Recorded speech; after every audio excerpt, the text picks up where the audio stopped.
Kikita nyo yung maliit na cursor na yan. Gagalaw natin yan. Punta ka sa Windows na to, sa baba. Tapos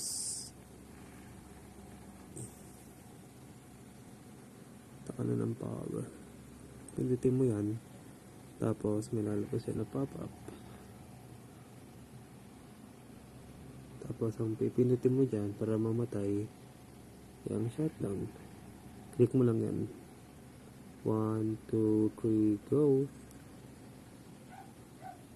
Shutdown na.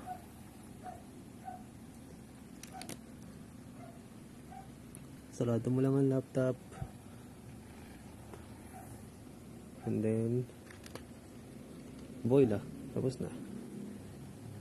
So yun ang tamang proper procedure ng pagpatay ng laptop system.